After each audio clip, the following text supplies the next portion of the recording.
40회 수련회가 시작된 지 한 주가 지났습니다. 지금 우리는 수련회를 준비하고 있는 것이 아니라 수련회를 진행하고 있습니다. 그래서 지금의 시간을 이 몸을 푸는 정도로 가볍게 보지 마시고 하나님에게 집중하셔야 합니다. 여러 목장들이 이 수련회를 의미 있게 보내기 위해서 열심을 내고 있습니다. 여러분 교캉서라는 말을 들어보셨어요? 저도 처음 들었어요. 호캉서가 뭐죠? 그죠? 교캉서는 뭘까요? 그거예요. 그거. 목장별로 교캉서도 괜찮은 것 같아요. 그런 목장 보면 이런 표현이 어떨지는 모르지만 참 기특합니다. 하나님을 사모하는 마음으로 하나님께 나가려고 노력하는 모습, 하나님도 굉장히 기특하게 여기실 겁니다. 모이지 않고 하는 전교인 수련회는 한 번도 가본 적이 없는 길이어서 사실 앞에서 이끌고 있는 저도 낯설고 어색할 때가 있어요. 모이지 않는데 뭘 해야지? 어디를 목표로 달려가야지? 아마 우리 중에도 이런 궁금증과 질문을 가지고 계신 분이 있을 것입니다. 그래서 40회 수련회의 목표가 어딘가를 여러분에게 좀 가르쳐 드리는 게 필요할 것 같습니다. 모이지 않는 수련회의 목표는 이거예요. 첫째는 6가지의 기도 제목의 응답을 보는 거예요. 나눠드린 기도 카드 있죠? 그 기도가 응답되는 게 수련회의 첫 번째 목적입니다. 이번 수련회를 통해서 이 6가지의 기도 제목이 응답을 받는다면 6개 다가 아니어도 일부라도 받는다면 수련회의 목표를 달성했다, 성공적으로 감당했다라고 할 수 있고, 하나도 나는 응답을 못 받았다, 그러면 목표에 미치지 못했다고 할 것입니다. 그러므로 이 6가지의 기도 제목을 늘 기억하시고 하나님의 응답을 사모함으로 기도하는 일에 전념하시기를 바랍니다. 두 번째 목표는 6가지의 응답에 파생이 되는 은혜를 구체적으로 경험하는 것입니다. 지금 우리가 드리고 있는 이 6가지의 제목은 하나님의 응답이 절실한 부분들이에요. 하나님 꼭 이 기도는 응답해 주셔야 돼요. 이 기도가 응답이 되지 않으면 사실은 우리가 앞으로 나가기가 어렵습니다. 어쩌면 우리의 삶과 사역과 우리의 기도가 우리의 힘으로 넘지 못하는 어떤 턱에 딱 걸려서 넘어가지 못하고 있는지 몰라요. 넘어가야 되는데 안 넘어가지는 거죠. 그래서 이번 수련회를 통해서 이 턱을 넘어서는 아주 구체적인 역사를 보아야 합니다. 구체적인 목표는 뭐냐면 그 형제, 그 자매, 그 사람, 내 남편, 내 자녀, 구체적으로 사람들을 하나님이 만지셔서 새로워지는 것을 보고 경험하는 것이 두 번째 목표입니다. 기도카드 다 한번 펼쳐보십시오. 기도카드. 자, 좀 더 구체적으로 성령의 충만을 입기를 위해서 기도하는데요. 나도 성령 충만하고 너도 성령 충만하고 우리가 다 성령 충만을 경험해야 돼요. 내가 기도하고 있는 그가 성령 충만함을 보도록 기도하셔야 됩니다. 우리가 드리는 예배에 성령의 기름 부으심이 있어서 하나님의 깊은 임재가 있고, 그래서 예배를 통해서 우리의 생각과 마음이 새롭게 되는 역사를 경험하는 것, 우리의 마음에서 진리가 살아나서 여러분 우리의 마음속에 살아나야 될 중요한 진리가 있는데요. 제가 오늘 저녁에 좀 정리해서 말씀드리겠습니다. 이 진리는 우리의 삶에 우리의 역사 속에 어떤 일이 일어나도 절대로 묻히면 안 되는 거예요. 언제나 그리스도인의 마음속에 이 진리가 살아 있어야 돼요. 여러분 이 진리가 살아 있으면요. 구원해야 될 영혼이 한없는 긍휼과 불쌍함으로 보이게 돼요. 여러분 마음속에 하나님이 없는 게 죄예요. 마음속에 하나님이 있는지 없는지 한번 생각해 보십시오. 내 마음에 하나님이 없다. 이거는 보통 문제가 아니에요. 내 마음에 하나님이 없는 채로 살다가 죽으면 영원한 형벌이에요. 여러분 이걸 기억하십시오. 징역 1년이 아니에요. 영원한 형벌이에요. 우리 주변에 여러분이 사랑하는 사람들 가운데 그 마음에 하나님이 없어요. 근데 이렇게 살다가 죽으면 영원한 형벌이에요. 이걸 생각해 보세요. 돌이킬 수가 없어요. 하나님 아버지의 마음으로 그 영혼이 한없이 불쌍해서 너무 안타까워서 복음을 털고 나가는 일들이 우리에게서 일어나야 돼요. 이유는 딱 하나예요. 멸망으로 가는 영혼이 너무너무 안타까웠어. 복음 들고 가는 거지.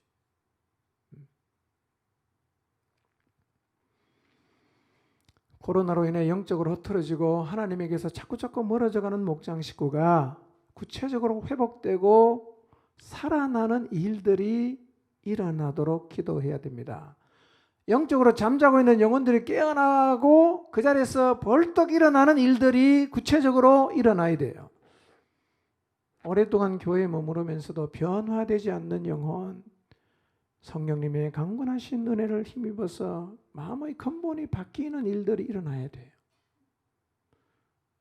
여러분 이런 일들이 일어나려고 하면 얼마나 많은 기도가 필요하겠어요. 주여 도와주세요. 이 한마디 기도해도 되겠어요? 우리 경험에서 아는 바이지만 우리는 사람을 변화시킬 능력이 없어요. 이 기도의 응답은 오직 하나님의 은혜로만 가능한 것입니다. 그러므로 우리 모두가 겸손하게 하나님 앞에 무릎을 꿇어야 합니다. 하나님 도와주십시오. 하나님 역사해 주십시오. 이런 하나님만 할 수 있습니다. 가난한 마음으로 하나님 얼굴을 구한다면 우리가 반드시 하나님의 은혜를 입게 될 것입니다. 여러분 기억하십시오. 하나님은 기도하면 응답하십니다. 아멘? 아멘? 여러분 기도할 때 항상 이걸 생각하셔야 돼요. 우리는 허공에 대고 막 그냥 쓸데없는 얘기를 하고 치우는 게 아니라 우리는 분명히 우리가 기도하면 들으시는 분이 계시고 우리가 기도하면 대답하시는 분이 있어요. 그분에게 우리가 지금 말씀드리는 거예요. 그래서 기도는 반드시 하나님이 대답하십니다. 아, 내가 지금 하는 얘기 하나님이 다 듣고 계시는구나. 그러면 우리가 그분에게 다 얘기할 수 있어요.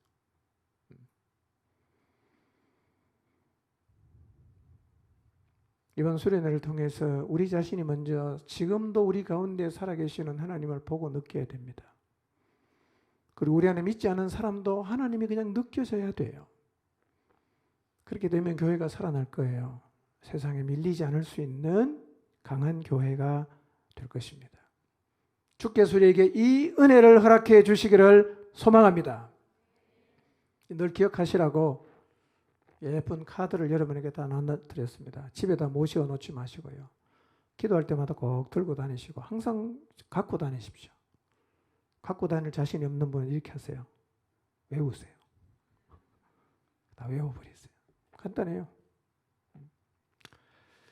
여러분 지난 한 주간의 목표는 모이는 수련의 하루 분량의 에너지를 만들어내는 것, 얻어내는 것이었는데 한번 여러분 스스로 자평해 보십시오. 지난 한 주간 수련의 하루 동안에 얻을 수 있는 그 양의 영적 에너지를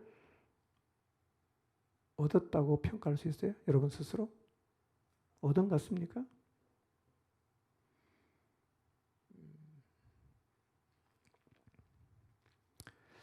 그래도 감사한 것은 제가 숫자는 안 세봤어요. 숫자는 안 세봤는데 평소보다도 더 많은 분들이 더 긴 시간 동안 하나님 앞에 기도하는 일에 힘쓰는 것을 계속 봤어요. 작심을 하고 기도의 자리에 서신 분들을 축복합니다. 아멘. 대가를 치르면서 기도의 자리에 서신 분들을 축복합니다.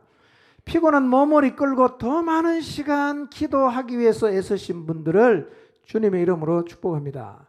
여러분, 이 6가지 기도의 응답을 볼 때마다 포기하지 마십시오. 포기하지 마십시오. 끝까지 기도의 자리를 지키셔야 합니다. 여러분, 기도는요, 없어지는 거 아니에요. 다 쌓입니다. 어제 한 기도가 다 없어지고 오늘 한 기도가 내일 다 없어지고 그렇지 않습니다. 어제의 기도도 오늘의 기도도 계속 쌓여가거든요. 여러분, 이런 느낌을 받을 수 있어요. 내가 기도하려고 마음먹고 나왔어요. 하루를 기도했어요. 이틀을 기도했어요. 사흘을 기도했어요. 아무 일도 안 일어나는 것 같아. 마음에 아무런 느낌도 없어. 이런 생각이 들어요. 기도해도 뭐 똑같네. 아니요. 조금만 더 해보세요. 조금만 더 해보세요. 여러분의 내면에서 여러분이 하나님께 올려드린 기도의 힘을 여러분이 스스로 느낄 때가 옵니다. 지난 한 주간 여러분이 드린 기도는 없어진 게 아니라 하나님 앞에 모두 쌓여 있습니다. 기도를 계속해서 쌓아가시기를 바랍니다. 여러분, 기도하다 보면요, 기도가 안 될 때가 있어요. 여전히 그럴 거예요. 저도 지난 3일 월, 화, 수는 굉장히 힘들었어요. 기도를 하는데 기도가 잘 안 돼요. 여러분, 기도가 안 되면 우리가 할 수 있는 방법이 뭐냐면 기도를 고만하는 거예요. 오늘은 뭔가 잘 안 된다. 집에 가자. 그리고 벌떡 일어나서 갈 수 있어요. 근데 여러분, 기도실에 앉아서 기도하는데 기도가 안 된다는 느낌이 들 때 즉시로 생각해야 될 게 있어요. 그게 뭐냐? 사단이 기도 못하게 방해하는구나. 이거를 딱 깨달아야 돼요. 그러면 기도 못하게 내 마음속에 들어와 있는 잡념이나 여러 생각들을 그 생각이 딱 들면 다 밀어낼 수 있어요. 그리고 다시 내 기도를 들으시는 하나님을 생각하고 그분에게 내 마음을 토로하는 기도를 시작할 수가 있습니다. 여러분, 기도가 안 되는 건요, 그냥 안 되는 게 아니라 사단이 기도를 못하게 하는 거예요. 거기에 져서 오늘 기도 안 되는 거 집에 가자 이러시면 안 돼요. 생각을 딱 바꾸고 사단이 집어넣은 생각을 마음으로 딱 밀어내면 밀려나가요. 그리고 다시 하나님 앞에 기도하시면 되는 거예요. 감사한 거는 기도의 온도가 지난 한 주 이렇게 보니까요, 조금 올라갔어요. 조금 올라갔어요. 아마 이번 주부터는 좀 더 빠른 속도로 이 기도의 온도가 올라갈 것이라고 기대합니다. 다음 주쯤 되면 기도실에 와서 기도하면 화상을 입을 수도 있어요. 너무 뜨거워서. 예. 여러분, 사단의 방해는 늘 있습니다. 기억하시기 바랍니다. 사단의 방해는 어떻게 해야 됩니까? 그거는 싸워서 이겨야지 피하시면 안 돼요. 피하면 기도 못합니다. 밀어내면 다 밀려나가고 기도할 수 있어요. 자, 설교 제목 같이 한번 읽어보겠습니다. 시작.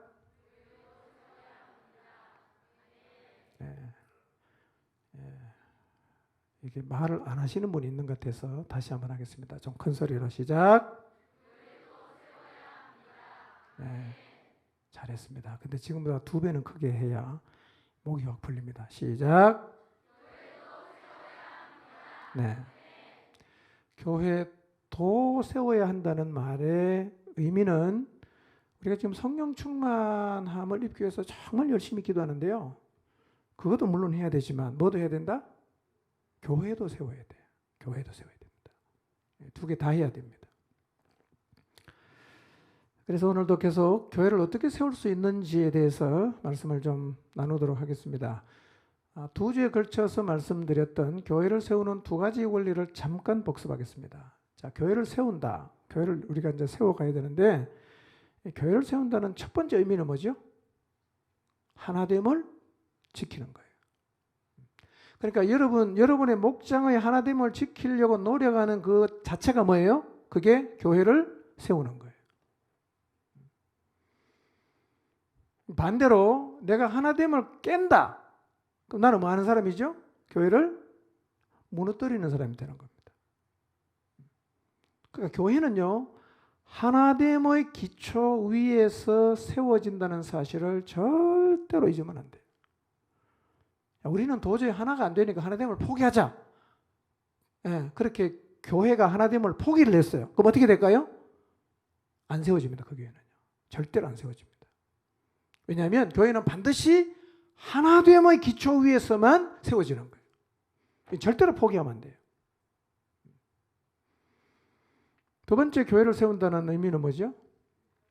분량의 차이를 인정하는 거예요. 그리스도께서 각 사람에게 주신 분량의 크기는 다 달라요. 일단 우리는 이걸 인정을 해야 됩니다. 다 달라요. 사람마다 그리스도께서 나누어 주신 선물의 분량은 다 달라요.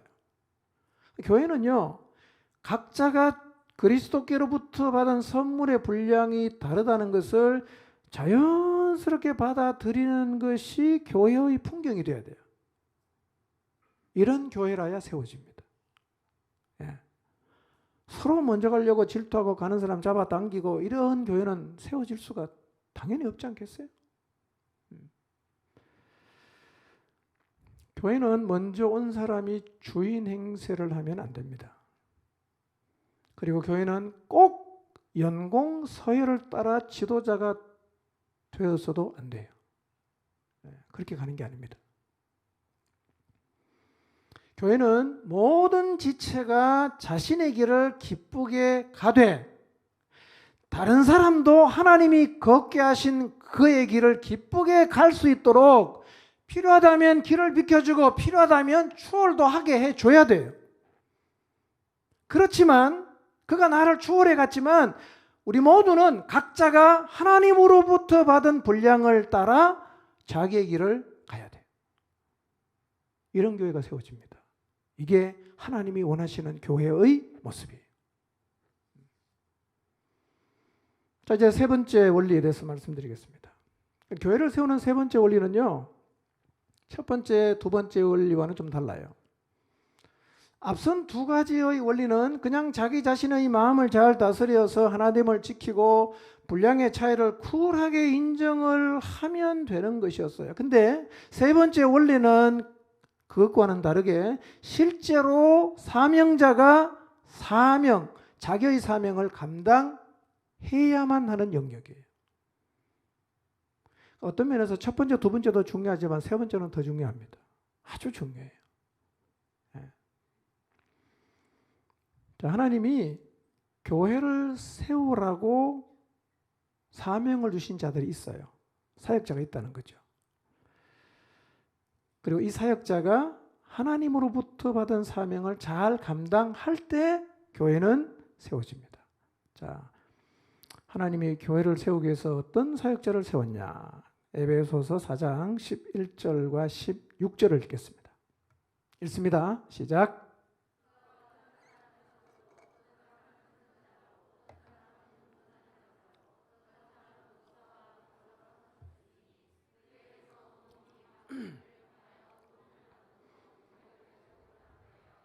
각 지체 분량들이 역사하여 철학하게 하며 사랑 안에서 스스로 세우느니라.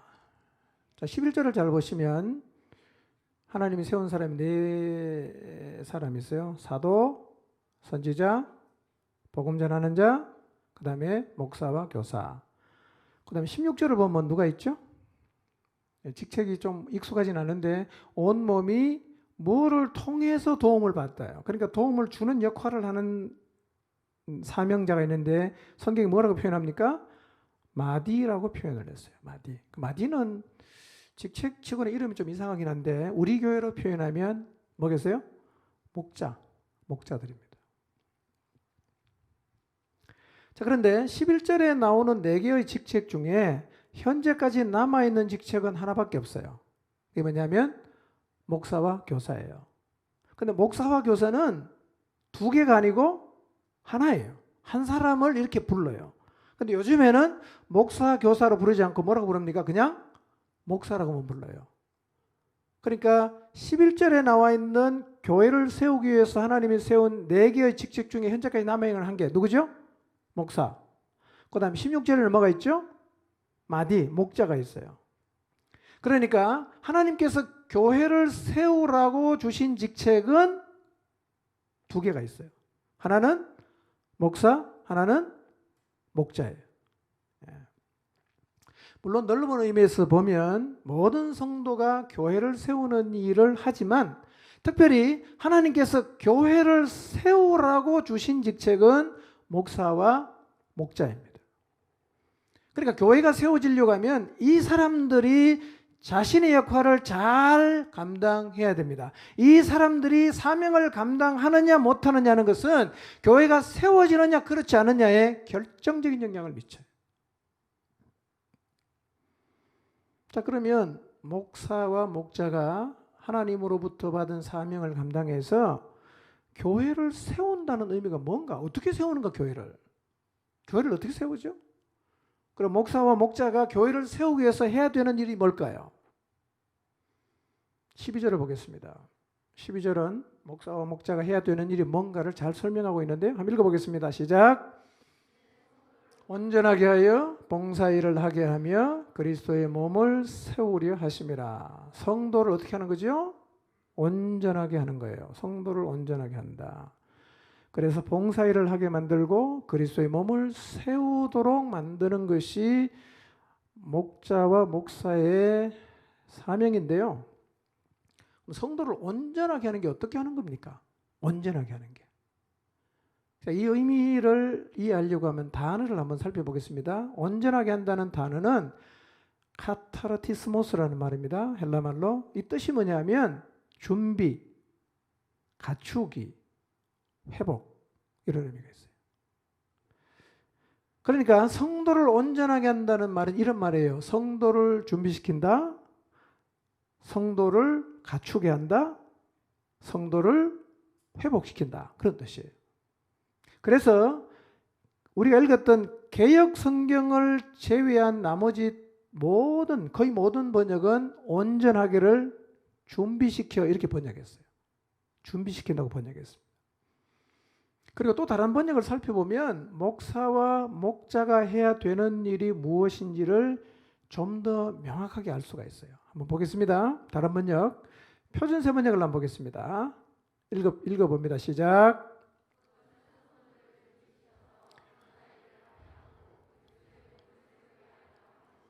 자, 여러분 이 말씀을 잘 보세요. 여기서 목사와 목자가 해야 되는 일이 뭐죠? 이 문장에서 뭐죠? 눈을 떠야 보입니다. 까보면 안 보입니다. 뭐죠? 성도를 준비시키는 거예요. 성도를 준비시키는 거예요. 목자와 목사가 하는 일이 뭐냐? 성도 준비시키는 일을 하는 거예요. 자, 바른 성경으로도 한번 보겠습니다. 읽습니다. 시작. 성도들을 준비시켜 봉사일을 하게 하며 그리스도의 몸을 세우게 하려는 것이다. 자, 목사와 목자의 사명이 뭐죠? 성도를 준비시키는 거예요. 자, 쉬운 말로 보겠습니다. 읽습니다. 시작. 이것은 성도들을 준비시켜서 하나님의 백성을 섬기는 일을 할 수 있도록 하기 위함이며 그래서 그리스도의 몸을 온전히 세우려는 것입니다. 여기서도 목사와 목자가 해야 될 일을 뭐라고 말합니까? 성도를 준비시키는 거예요. 그러니까 12절의 말씀을 정리하면 이런 의미입니다. 목사와 목자, 교회를 세우기 위해서 하나님께서 세운 이 사명자가 해야 되는 일이 뭐냐? 성도를 준비시키는 거예요. 성도를 준비시키는 거예요. 왜 준비시킵니까? 성도를 준비시키는 목적은 2가지. 그 뒤에 읽어보면 봉사일을 하게 하려고, 그 다음에 그리스도의 몸을 세우려고. 그러니까 성도를 준비시키면 그가 봉사일을 하고 그가 그리스도의 몸을 세우니까 결국은요, 모든 성도가 교회를 세우도록 하기 위해서 먼저 하나님이 세운 사람이 누굽니까? 목사와 목자예요. 이 사람들이 성도 준비시키는 사역을 감당하면 교회가 세워지지만 이 일을 감당 안 하면 교회는 안 세워져요. 좀 구체적으로 살펴봅니다. 자, 11절과 연결해서 한번 읽어보겠습니다. 시작. 어떤 사람은 예언자로, 어떤 사람은 복음 전하는 자로, 또 어떤 사람은 목사와 교사로 삼으셨습니다. 그것은 성도들을 준비시켜서 봉사일을 하게 하고 그리스도의 몸을 세우게 하려고 하는 것입니다. 자, 그림이 그려지시죠? 목사와 목자가 뭐 한다고요? 성도 준비시키는 거. 목적은 성도들이 봉사일을 잘하고 그 다음에 그리스도의 몸을 세우는 일을 할 수 있도록 하기 위해서. 그러니까 교회가 세워지려고 하면 누가 제 역할을 잘 해야 됩니까? 목사와 목자예요. 예. 좀 더 포함시키면 양육인도 포함될 수 있겠죠.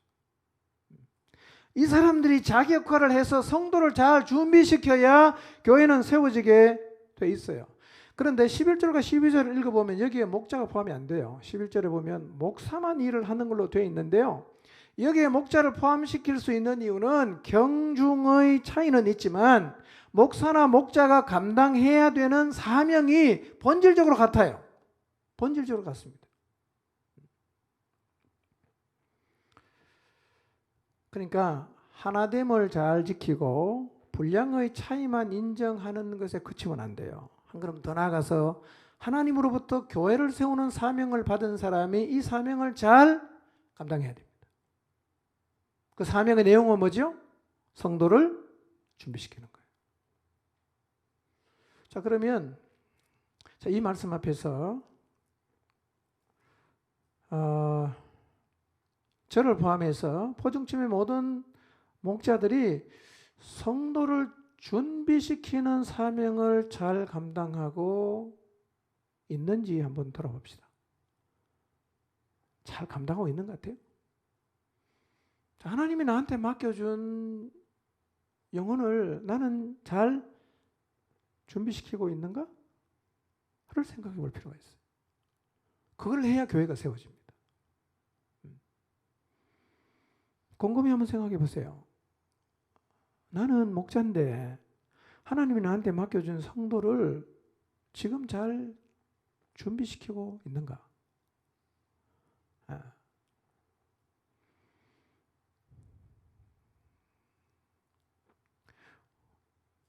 어떤 대답을 하셨든지 간에 다시 이 사명을 감당하는 자리에 서게 되시기를 바랍니다. 그럼 사람 어떻게 준비시키죠? 성도를 준비시켜야 되는데 어떻게 준비시킵니까? 이 얘기는 뒤에 가서 하도록 하고요. 먼저 이 질문부터 해보겠습니다. 그러면 우리가 사람을 잘 준비시켰는가를 먼저 한번 돌아보도록 합시다.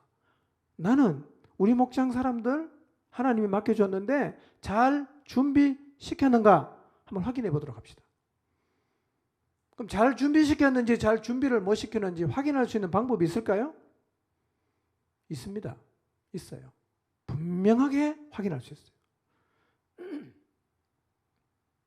어떻게 할 수 있냐? 12절 말씀을 거꾸로 보면 돼요. 자, 성도를 준비시키는 목적이 두 가지가 있었어요. 하나는 뭐죠?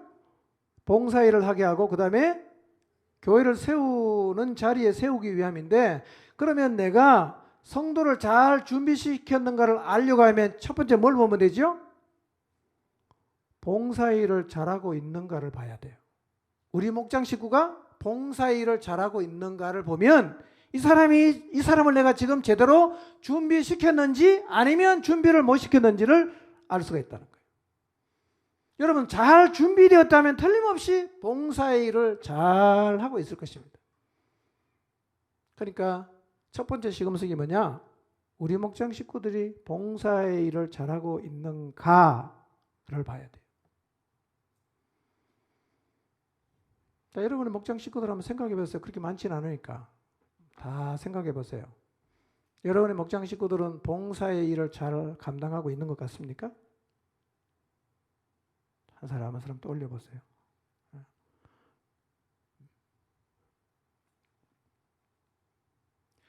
그럼 구체적으로 성도가 감당해야 되는 봉사의 일이 도대체 뭘까요?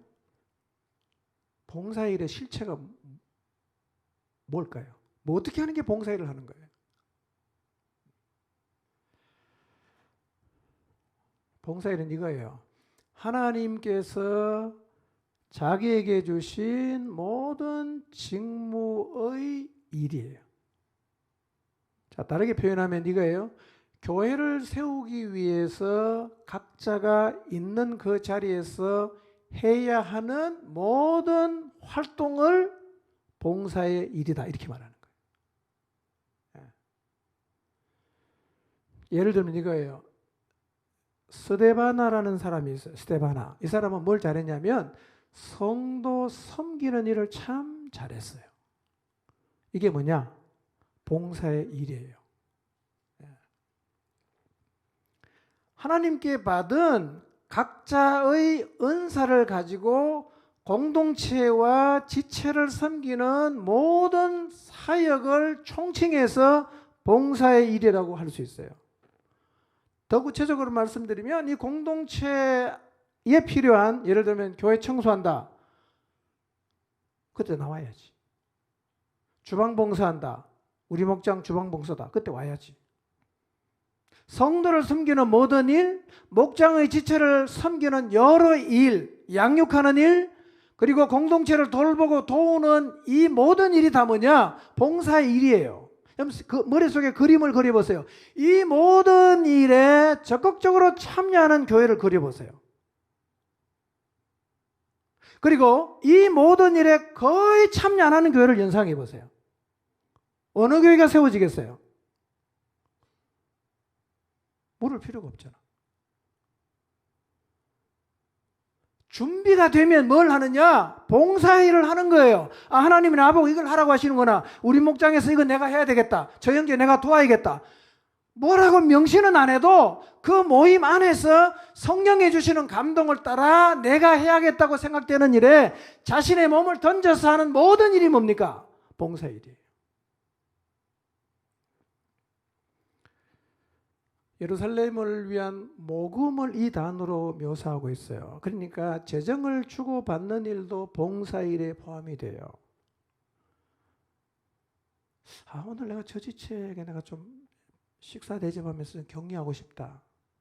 순종했다. 그것도 봉사일이에요. 여러분, 성도가요, 모든 성도가 봉사일을 잘 감당하는 교회를 상상해 보세요. 이런 교회는 세워지는 거예요. 근데 이런 사람 만들려고 하면 뭘 해야 된다고요? 준비를 시켜야 돼요. 준비. 왜 봉사일을 안 하냐? 준비를 안 시켜서 안 하는 거예요. 준비는 누가 시킵니까? 사명자가 시키는 거예요. 그 사명자가 누구라 그랬어요? 목사와 목자예요.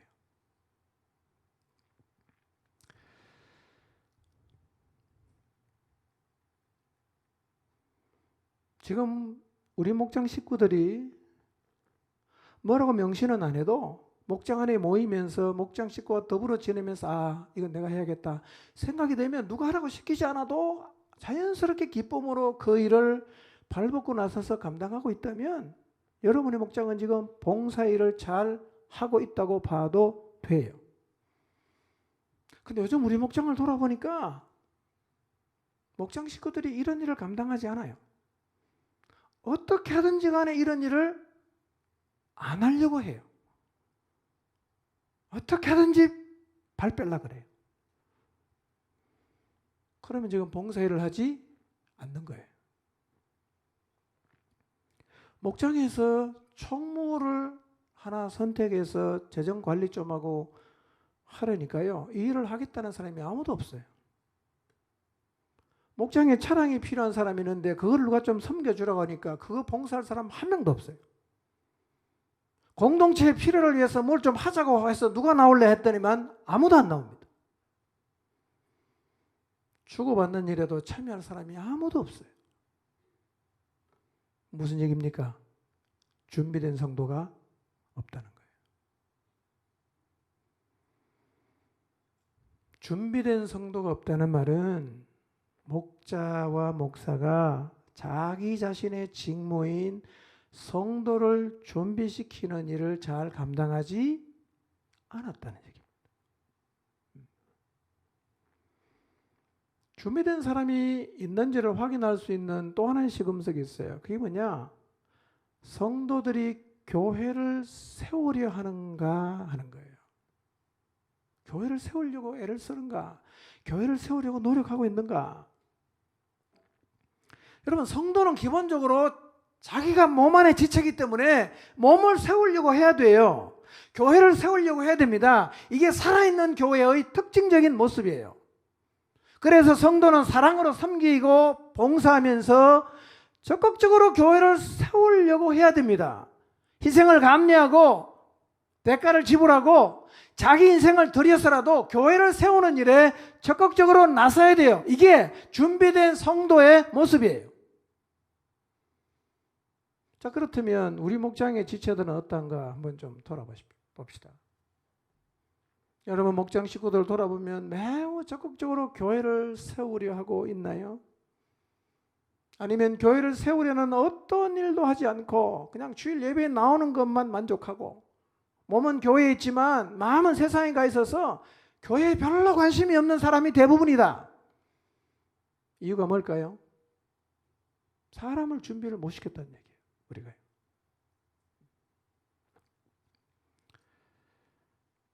지금까지 우리 열심히 달려왔어요. 27년을 쉼 없이 정말 열심히 달려왔습니다. 이제 우리는 어떻게 하면 교회를 세워갈 수 있는지 지도를 다 손에 쥐고 있을 정도로 길도 잘 알고 있어요.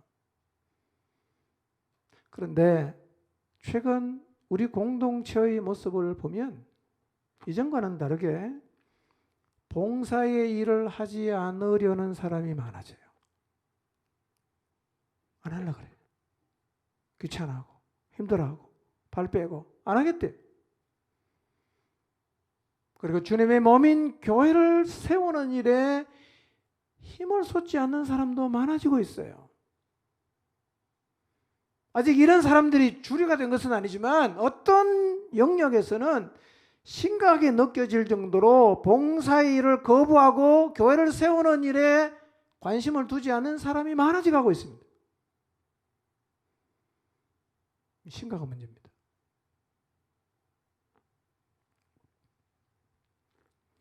성도가 준비되지 않고 있다는 말,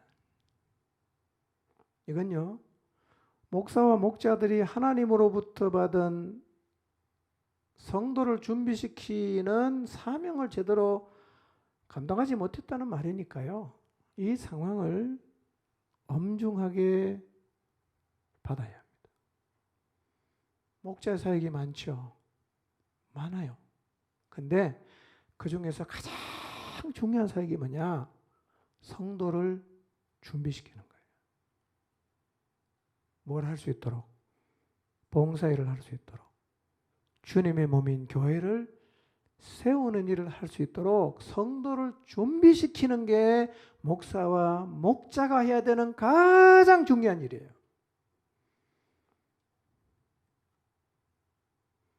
근데 최근에요, 이 자리를 벗어난 사람들이 눈에 많이 띈단 말이에요. 이게 심각한 문제예요. 이렇게 하면 교회 안 세워집니다. 교회가 안 세워지면 하나님께서 교회를 세우신 목적을 감당할 수 없게 돼요. 여러분, 특히 우리 교회 목자들은요, 참 열심히 달려왔어요. 이건 하나님도 인정하실 거예요. 얼마나 열심히 달려왔는가.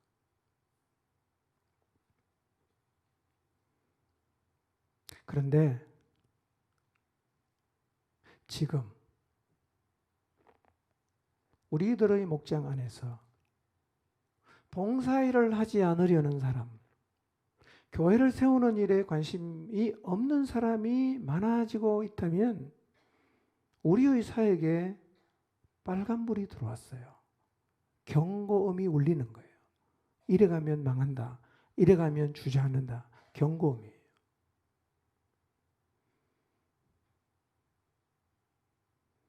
왜 이런 일이 일어났을까? 돌아봐야 돼요. 여러분, 교회는요, 하나님이 주신 말씀을 따라 앞으로 갑시다 그러면요, 돌아보면 다 따라와야 돼요. 근데 갑시다 했는데 10%밖에 안 따라와. 그 교회는 망한 것이요. 그런 교회는 아무것도 할 수가 없습니다. 여러분의 목장을 한번 생각해 보세요. 주님이 주신 말씀을 따라 앞으로 갑시다 했을 때 몇 명 따라올 것 같아요? 안 따라오는 이유는 내가 그 사람을 준비를 안 시켰기 때문에 안 따라오는 거예요. 뭐부터 시작하면 되겠어요? 다시 성도를 준비시키는 일부터 시작해야 되는 거예요. 그렇게 열심히 달려왔는데 왜 이렇게 봉사일도 하지 않고 교회를 세우려는 사람이 적어졌는가? 여러 가능성이 있지만 그 중에 하나는 우리가 참 열심히 달려와서 여러분이 과거에 열심히 달려온 거 하나님 다 기억하시고 갚아주실 거예요. 근데 제가 생각할 때는요, 과거에 열심히 달려다가 최근에 와서는 걸음이 아주 느려졌어요. 어떤 사람은 발이 땅에 붙었어요. 근데도 옛날에 열심히 달려왔기 때문에 지금도 본인이 열심히 달려갈 수 있다고 착각하고 있을 수가 있어요. 지금은 아무것도 안 하는데 예전을 생각하면서 다 하고 있다고 우리가 스스로 착각할 수가 있단 말이에요. 그러니 우리가 다시 이 말씀의 기준 앞에, 이 말씀의 빛 앞에서 우리의 모습을 돌아보고 뭐부터 시작하느냐? 사람 준비시키는 일부터 시작해야 돼요. 지금부터 다시 해야 돼요.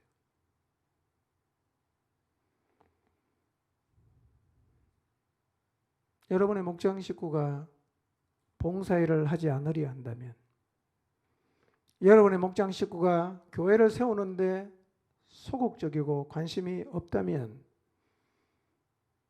우리가 사람 준비시키는 일에서 실패했다는 사실, 실패하고 있다는 사실을 깨달아야 됩니다. 아, 내가 이 일에 실패하고 있구나 지금.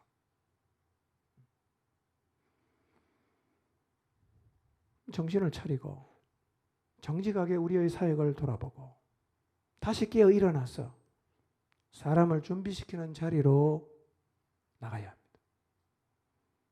사람 어떻게 준비시키죠? 봉사일을 하는 사람, 그리스도의 몸을 세우는 사람을 어떻게 준비시킬 수 있어요? 골로새서 1장 28절 29절 보겠습니다. 읽겠습니다. 시작.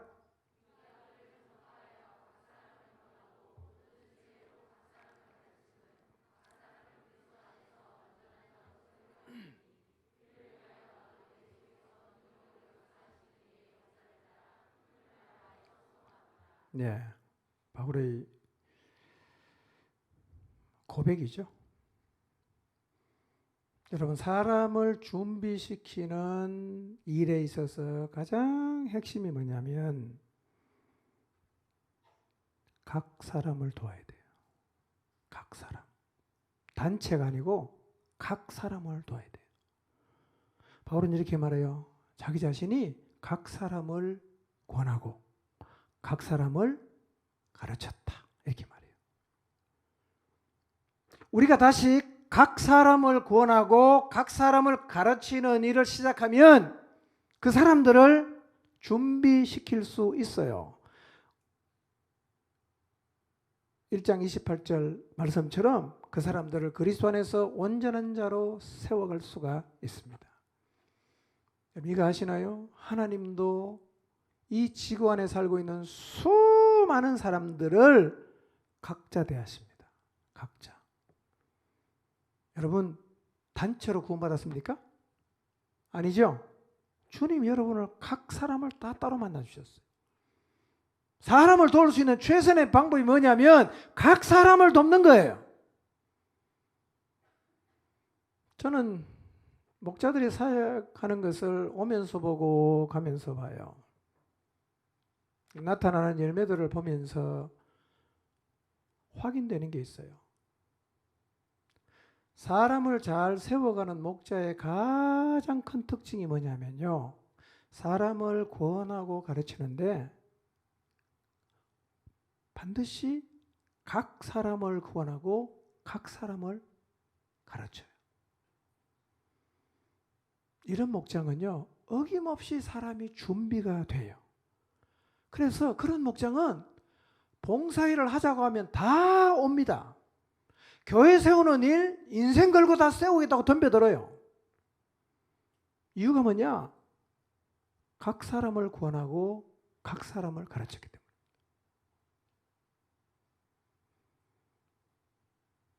여러분, 왜 우리가 각 사람을 구원해야 됩니까?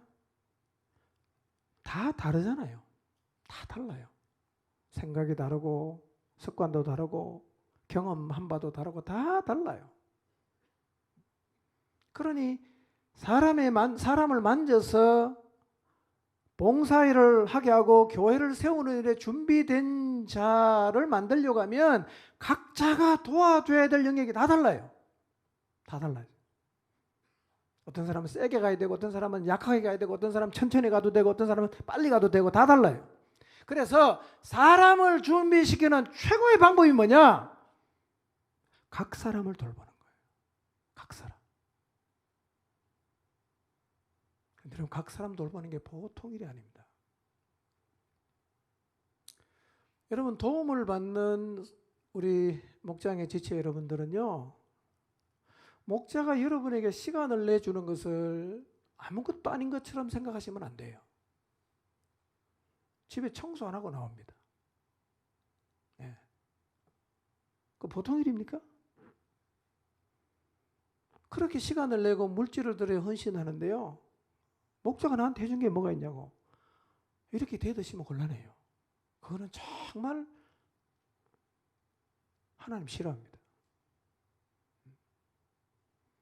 시간 주고 돈 준 거는 인생을 준 거예요. 여러분, 인생을 펼쳐보세요. 뭡니까? 시간이잖아. 시간 주고 돈 주면요, 더 이상 줄 게 없습니다. 여러분, 개인적으로 누군가가 여러분의 목자가 만나서 들어주고 양육해주고, 이건요, 목자가 여러분에게 목자 자신의 인생을 주는 거예요. 이걸 사랑으로 알아야 됩니다. 이게 아무것도 아니다고 말하시면 안 돼요. 여러분 다 직장 갖고 있잖아. 퇴근하고 정신없어요. 얼마나 쉬고 싶겠어요. 때로는 뭐 저녁을 굶기도 하고 정신없이 나와서 1시간, 2시간 만나주면요, 그게 최선을 다해서 주는 거죠. 예. 그걸 절대로 아무것도 아닌 것처럼 말씀하지 마세요. 그건 악한 겁니다. 여러분, 일주일에 2날짜 빼서 2시간씩 하면 시간 빼보세요. 쉬운가? 죽을 맛입니다. 어려워요. 그건요, 진짜 사명이 아니면 절대로 할 수 없는 일입니다. 그게 사랑이죠. 사랑이죠. 여러분, 그런 목자도요,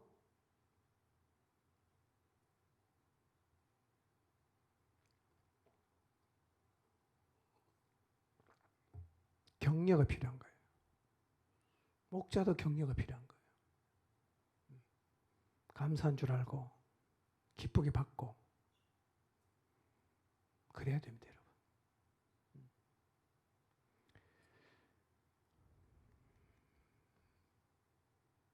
그럼에도 교회가 세워지려면 사명을 받은 사람은 각 사람을 준비시켜야 됩니다. 단체가 아니에요. 각 사람. 이거 놓치면 교회 안에 봉사일을 하기 싫은 사람이 점점 많아지고 교회를 세울 사람이 점점 없어져요. 교회는 주저앉는 겁니다. 여러분, 살아있는 교회는요, 주님이 주시는 말씀, 성령의 감동을 따라 갑시다 하고 하면 다 따라와야 됩니다. 반도 안 따라오거나 10%밖에 안 따라온다. 그러면 그 교회는 이미 주저앉은 겁니다. 그런 교회가 뭘 할 수 있겠어요? 누리도 보니까 따라오는 퍼센테이지가 많이 떨어지고 있어요. 어디부터 다시 가야 됩니까? 준비시키는 자리부터 다시 가야 돼요. 거기서 새로 시작해야 됩니다. 바울은 각 사람에게 2가지를 했어요. 첫째로 뭐 했습니까? 구원하는 일을 했다 그랬어요. 구원하는 일. 구원한다는 말은 누데테오라는 말입니다. 이런 의미가 있어요. 경고한다, 충고한다, 훈계한다, 그런 뜻이에요. 구원한다는 말은 때로는 경고하는 겁니다. 때로는 충고해 주는 거예요. 때로는 훈계해 주는 거예요. 물론 이 사역에는 많은 기도와 지혜가 필요합니다. 그러나 각 사람을 훈계하는 사역을 목자는 해야 됩니다. 최근에 와서요, 훈계하는 사역이 점점 어려워지고 있는 것이 사실이에요. 왜냐하면요, 절대 진리를 부정하고 그냥 내 하고 싶은 대로 하면 된다, 이게 진리다라는 이 사상이 만연되면서요, 오직 하나님 말씀대로 살라고 하는 훈계에 대드는 거예요. 나 그렇게 살기 싫다고, 나 그렇게 안 할 거라고, 나 내 마음대로 하겠다고 대놓고 대드는 사람 많거든요. 그러시면 안 돼요. 그게 철학과 헛된 속임수의 노략이 된 거예요. 진리는 성경밖에 없습니다. 아멘입니까? 우리 말씀대로 가야 돼요. 세상의 철학은 계속 바뀔 거예요. 근데 그 철학이 우리가 노략되면 안 돼요. 그렇게 노략되어 가는 사람에게 뭐가 필요하겠어요? 고언하는 게 필요해요. 경고해야 되고 때로는 충고를 해야 돼요. 이 사역이 굉장히 많은 저항에 부딪히지만 기도하면서 하나님이 주시는 지혜로 각 사람을 완전한 자로 세우려고 하면 고안하는 일을 하셔야 돼요. 너무 엉터리로 사는 사람 있잖아요.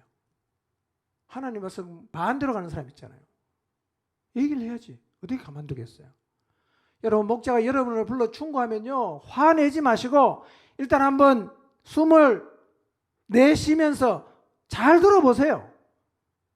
무엇이 진리인지, 내가 뭘 위해 살아야 되는지 다시 한번 여러분 자신에게 그런 기회에 돌아보셔야 돼요.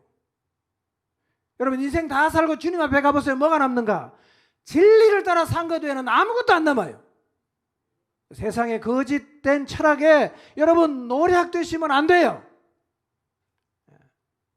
다음 주에 계속 제가 이 부분에 말씀드릴 겁니다. 권하라는 말은 비판하라는 말이 아니에요. 돌아설 수 있도록 훈계하고 충고하고 권면하는 얘기. 두 번째, 각 사람에게 해야 되는 게 뭐냐? 가르치는 일이에요. 가르치는 일. 뭘 가르치느냐? 다 포함되는 거예요. 이 사람을 봉사일을 하고 그리스도의 몸을 세우는 데 필요한 모든 걸 다 가르쳐야 돼요. 기본적으로 뭘 가르쳐야 되겠어요? 기도 가르쳐야지. 성경 읽는 거 가르쳐야지. 경건생활 가르쳐야지. 섬기는 거 가르쳐야지. 이타적이 되는 거 가르쳐야지. 공동체 세우는데 함께하는 걸 가르쳐야지. 가르칠 게 많아요. 다 포함되어 있는 거예요.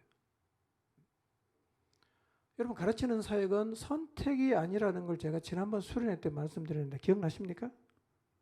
가르치는 건 선택이 아니에요. 교회는 무조건 가르쳐야 됩니다. 이것은 교회의 본질에 해당될 정도로 매우 중요한 거예요. 각 사람을 가르치는 것을 다른 말로 하면 뭡니까? 개인 양육이에요. 개인 양육. 요즘에는 개인 양육을 거부하는 양들이 많다는 소문이 사실 아니겠죠?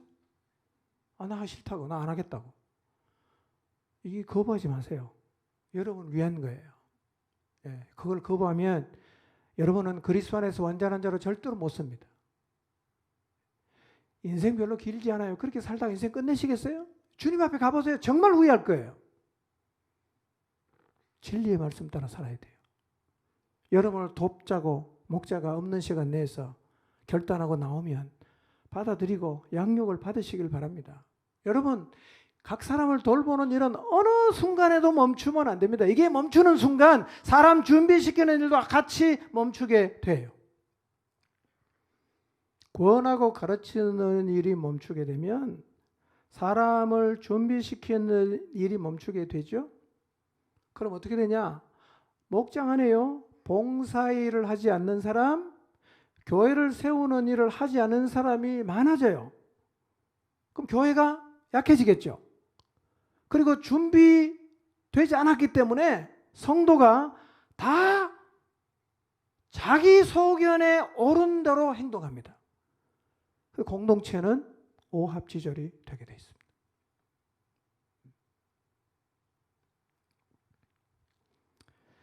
우리의 사역을 한번 돌아봅시다. 목장의 지체들이 봉사일을 하지 않고 교회 세우는 일에 관심이 없다면 틀림없이 각 사람을 준비시키는 일을 지금 하지 않고 있을 것입니다. 바울 이야기를 계속 들어볼까요? 29절을 봅시다. 시작. 능력으로 역사하시는 이의 역사를 따라 힘을 다하여 수고하노라. 여러분, 각 사람 돕는 일은 쉽지 않거든요. 왜냐하면 각 사람을 도우려고 하면요, 한 번에 10명을 도울 수 있는데 각 사람을 도우려면 몇 번 만나야 됩니까? 10번을 만나야 돼요. 이게 보통 일이겠어요, 이게? 10명 모아놓으면 한 번이면 끝나는데 각 사람 만나려면 10번을 만나야 돼요. 그러니까 사실은요, 이 일이 쉽지 않아요. 자꾸 중간에 가다가 멈추는 거예요. 너무 힘드니까. 29절 다시 비춰주실래요? 자, 이 29절 말씀에 보면 역사라는 말이 2번 나오죠? 잘 보세요. 나도 내 속에서 능력으로 역사하시는 이의 역사를 따라 이렇게 표현했거든요. 첫 번째 역사는 뭐냐면요, 일하고 있다는 의미입니다. 내 속에서 능력으로 일하시는 분이 있어요. 누굽니까? 성령님이요. 두 번째 역사는 뭐죠? 능력으로 일하시는 이의 그 다음에는 뭐냐면 이게 활력, 에너지 그런 뜻입니다. 그러니까 이 말씀을 이렇게 이해하면 돼요. 나도 내 속에서 일하고 계시는 이의 능력을 따라 힘을 다하여 수고한다는 거예요. 여러분, 각 사람을 돌보는 일은 진짜 힘을 다해서 수고해야 되는 일인데 누가 이 일을 할 수 있냐? 내 속에서 일하고 계시는 분의 능력을 입어야 이 힘으로 갈 수 있어요. 이 에너지가 안 오면 사실 못 갑니다. 이건 어금니 깨물어도 가기 힘든 일이에요. 내 안에 일하고 계시는 그분의 능력을 내가 입을 때 힘을 다해서 수고할 수가 있습니다. 바울은요, 자기 속에서 일하고 계시는 성령님이 주시는 에너지가 있었어요. 그 에너지를 가지고 힘을 다해서 수고했습니다. 뭐 하는 일을? 각 사람을 돌보는 일을. 자, 바울의 얘기를 또 들어볼까요? 사도행전 20장 31절입니다. 읽어볼까요? 시작.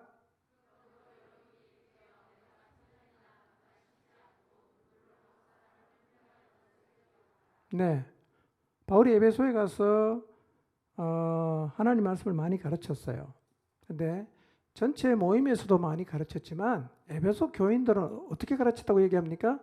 3년 동안 밤낮 쉬지 않고 눈물로 각 사람을 훈계했어요. 밤에도 만나고 낮에도 만나고 시간만 되면 만나서 눈물로 훈계했어요. 예, 하나님 말씀대로 살아야 된다고, 진리를 따라 가야 된다고 훈계를 했습니다. 우리도 그렇게 해야 돼요. 특히 누가 그렇게 해야 됩니까? 사명자가 그렇게 해야 돼요.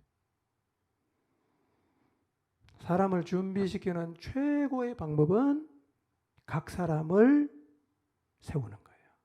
각 사람에게 나가는 것입니다. 그런데 우리가 이 부분에서 좀 많이 느슨해졌어요. 그리고 꽤 뒷걸음도 많이 쳤어요. 그렇게 되면서 우리 안에 봉사일을 하기 싫어하는 사람이 자꾸 많아지고 교회를 세우는 일에 관심이 없는 사람이 자꾸 많아지고 있습니다. 이거는 뒤집으면 지금 우리 교회가 세워지는 게 아니라 자꾸 주저앉고 있다는 얘기입니다.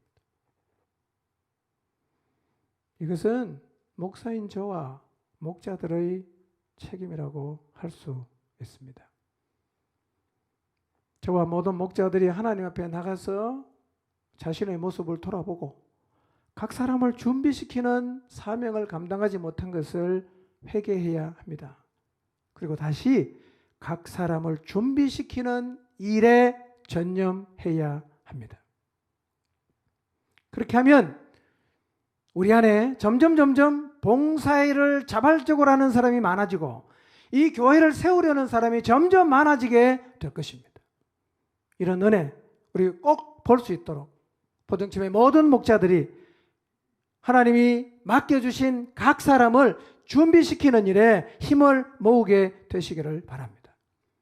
기도 응답을 목표로 기도한 일에 전념하고 있는 제40회 전교인 수련회를 통해서 하나님께서 교회를 세우는 사역자로 세운 우리들의 모습이 어떤가, 어디에 서 있는가를 다시 한번 살피고 다시 하나님의 교회를 세우라고 주신 각 사람을 준비시키는 소중한 사명을 감당하는 자리에 서도록 우리 모두가, 특히 사역자들이 사도 바울처럼 우리 안에서 활동하시는 분의 에너지를 공급받아서 각 사람을 세우는 일에 힘을 다하여 수고하게 되시기를 주님의 이름으로 축원합니다.